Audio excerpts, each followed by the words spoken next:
What's up guys, this is Shan Haider and today we got Motorola Moto Edge 20 smartphone with us. We are going to perform a quick unboxing of its retail box. We will have a look on the device inside, all of the content, design, build quality, features, specs of the device while performing all of the usual unboxing stuff. But before we start, if you are new to this channel, then do not forget to hit the subscribe button and press the bell icon to get the notification for future uploads. So first of all, let's have a look on the retail box. Here we got the Motorola branding Edge 20. The device is 5G compatible and it also comes with a Ready For feature. If you do not know, Ready For is Motorola's smartphone desktop UI, just like the Continuum for Lumia smartphones or the Samsung DeX for Samsung smartphones. The device we got inside comes with 8GB RAM, 128GB storage, and the color mentioned is a stout. So I guess this is the dark gray color variant we got inside the retail box of our Moto Edge 20. So let's open the box and let's see what we got inside.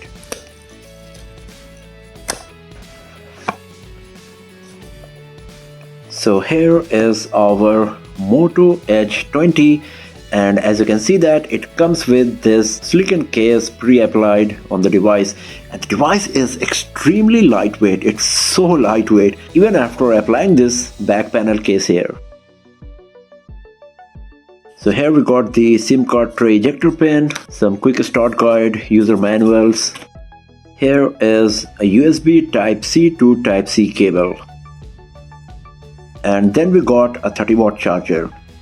As you can see, there is no earphones provided in the retail box of Moto Edge 20. So these are the content we got inside the retail box of Moto Edge 20. The smartphone with the back panel case, some quick start guide, user manuals, a SIM card tray ejector pin, a USB Type-C to Type-C cable, and a 30-watt charger. So here is our Motorola Edge 20.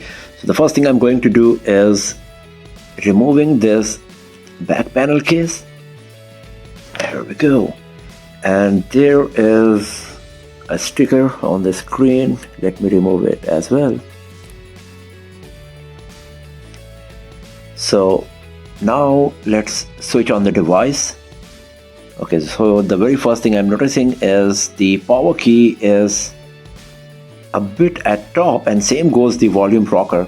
So the device is thin and long. As you can see, it's pretty huge device, and my thumb is doing a bit of work to reach the power key here, especially if you are talking about the volume keys. It's at the top, so it's not comfortable at all. This is my natural grip and the positioning of my thumb here, but to press the power key I will have to do a bit of effort to move it here, and when it comes to volume keys, it's too high. So I'm going to go through the setup, and after that we will have a detailed look on the device.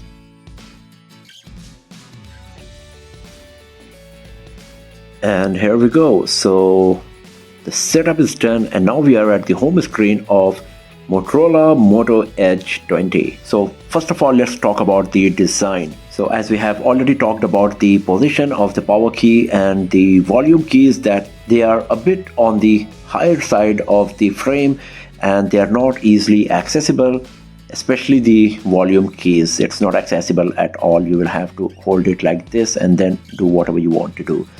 On the front side, we got a huge 6.7-inch screen with 90% screen to body ratio.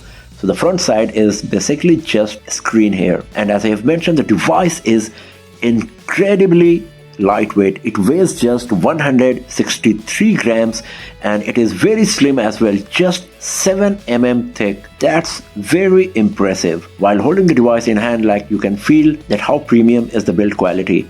Now talking about the name itself, this is an Edge branded device, and if you know already that the first generation Moto Edge was a curved display smartphone, but that's not the case with Moto Edge 20 now. As you can see that the front is very flat, the sides are totally flat and in rectangular shape as well, and the same goes with the back panel. So once again, this is quite edgy, not curved edges but very sharp edges. And here you can see that even though it does not come with the always on display, it comes with the peak display that you can use to see the notification time, perform some quick operation right from the lock screen. So it is a kind of always on display, but it's just that it is not always on. The bezels are very thin on the sides, also at the bottom, and the same goes with the top as well. At the top we got the secondary microphone, at the bottom we got the speaker grill, primary microphone, USB Type-C port, and the SIM card tray slot. It comes with 2 nano SIM card slots, and neither of them can be used as a micro SD card slot. So this is one of the drawbacks, that Moto Edge 20 does not come with a hybrid SIM card tray slot, and if the 128GB is not sufficient for you, you will have to go with the 250GB variant of this device instead of using a memory card. The power key on the right side also comes with the fingerprint sensor embedded in it. The power key on the right side also comes with the fingerprint sensor embedded, and on the left side we got the Google Assistant button to launch it quickly. Once again, the positioning of the Google Assistant button is a bit on the higher side, and if you want to use it, you will have to use your another hand instead of holding it and pressing the button like this. Personally, in my opinion, this button is kind of useless because you can always launch the Google Assistant using your voice. This is the most highlighted feature of any personal assistant like Google Assistant, Siri or Cortana, to launch them and use them using your voice. But somehow Google is forcing few of the manufacturers like Motorola, Nokia, who are using basically the close to stock Android on their devices, to put a physical button for Google Assistant for whatever reason. The screen is protected by Gorilla Glass 3. We got the aluminum metal frame in the middle, and the back panel is made of plastic. The device comes with frosted matte finished back panel that gives the impression of having a glass back panel even though it is plastic. In the center of the back panel we got the Motorola logo, and then at the top we got the triple rear camera setup, and the camera module is really huge, and as you can see, it's coming out of the body of the back panel in multiple stages. So here we got a huge camera island consisting of the flash and a microphone for audio zoom feature. Then out of this glass, another glass is coming outwards on which the 3 lenses are provided, and they are also coming out of this second glass.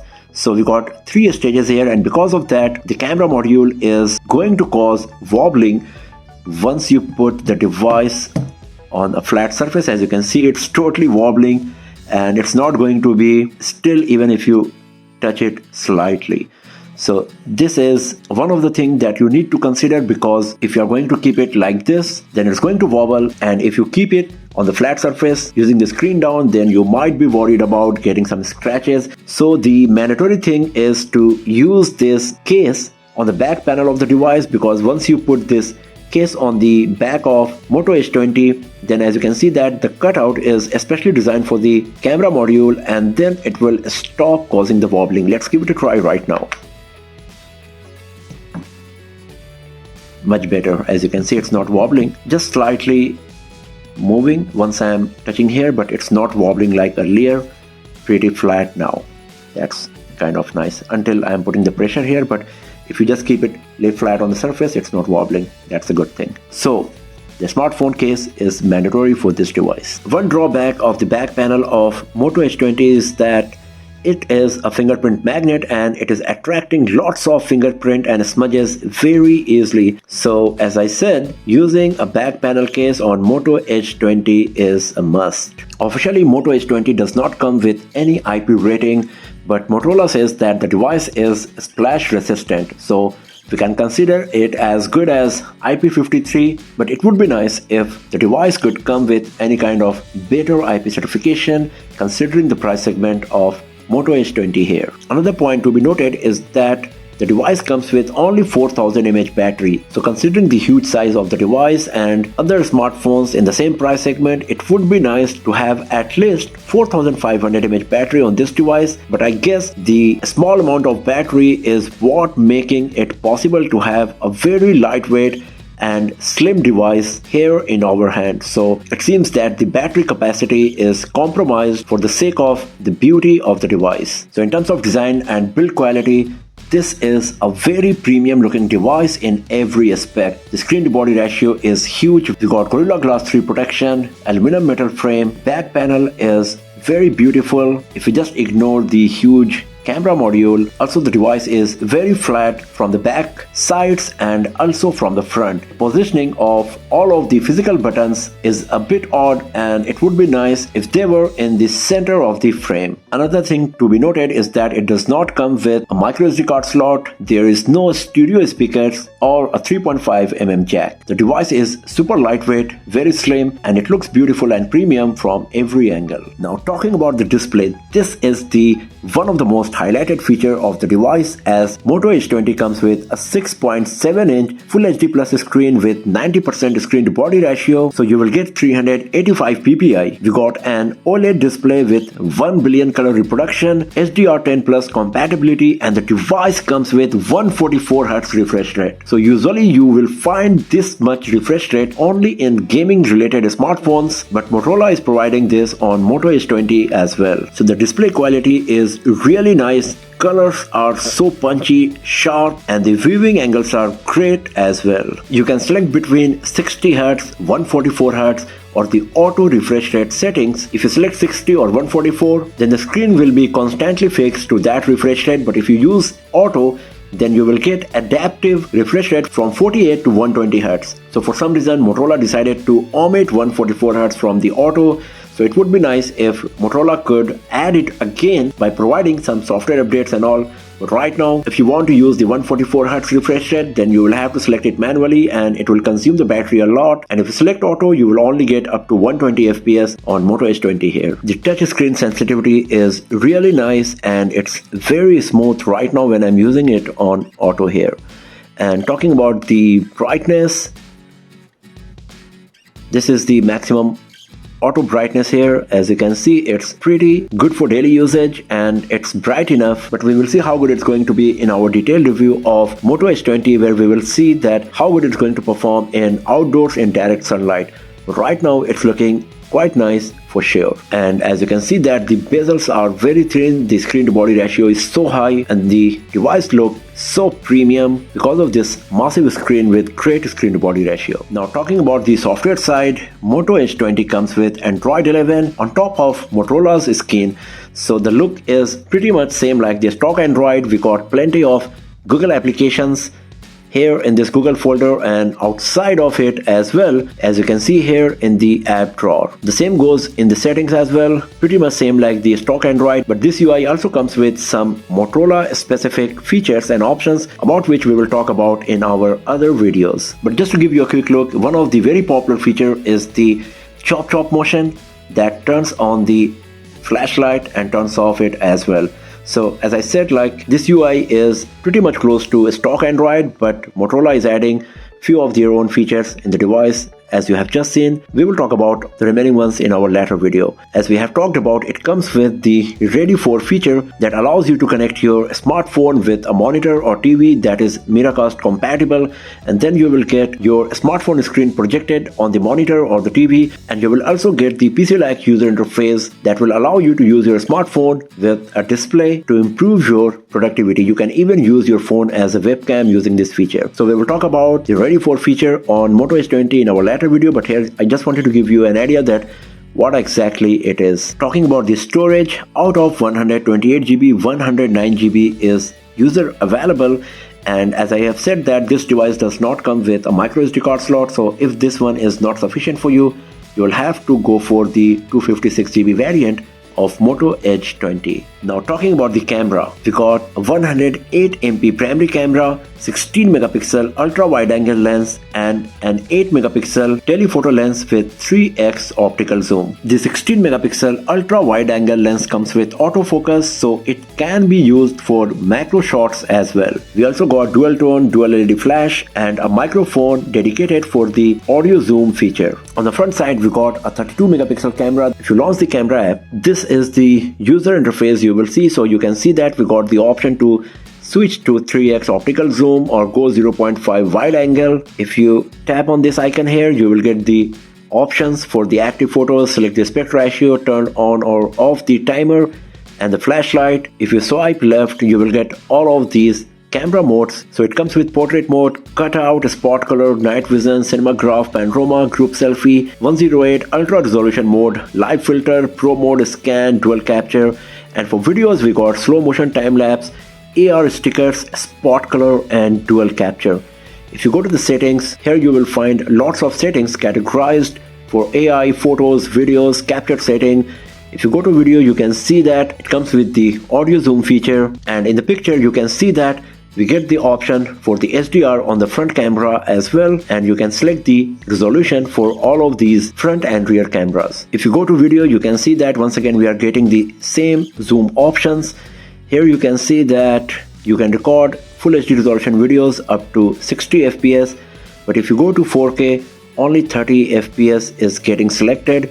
So this is once again kind of a drawback of the camera capability, that 4K resolution videos at 60 fps is not possible to record on our Moto Edge 20 here. Also, if you select the full HD resolution videos at 60 fps, the zoom level is only up to 2.9x, but if you select 30 fps, then you can go as high as 10x. So these are the things that are not so good in the camera user interface of our Moto Edge 20 here. Same goes with the 4K resolution videos. Even at 30 fps, the maximum zoom you will get is only 2.9x. That's kind of bummer once again. Also, the wide angle lens is not available at 4K recording as well as Full HD at 60 fps. So these are some major drawbacks we got in the camera UI of Moto Edge 20 here in terms of features. I'm not talking about the performance here, but of course these are going to affect the performance as well, because you cannot even zoom properly or use the wide angle lens if you switch to 60 fps or the 4K resolution. So now I'm just going to take few pictures of this tiny little toy here in the photo mode using all default settings, and let's see how good it's going to be. So these are the pictures that we have just captured, and as you can see, the camera performance is really impressive. The color reproduction, the color saturation is great, and lots of detail in everything here. Really impressive.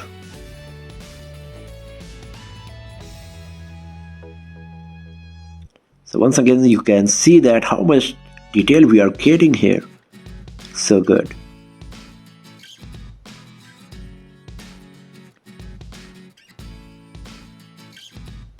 You can see all of these dust particles, fabric on the face of the toy.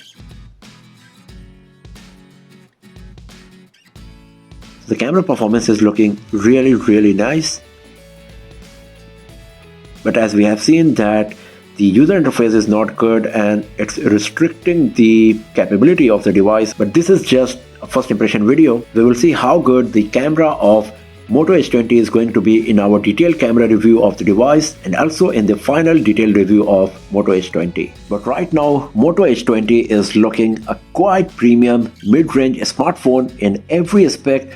Of course, it comes with lots of cons as we have talked about, but the pros are there as well, making it a superior smartphone compared to many other devices in this price segment. So many more videos of the Moto Edge 20 like the gaming review, benchmarking test, camera review, comparison with other smartphones, battery performance test, etc. will be uploaded very soon. So do not forget to hit the subscribe button and press the bell icon to get the notification when those videos are live. And I will see you guys next time in another video. Have a nice day.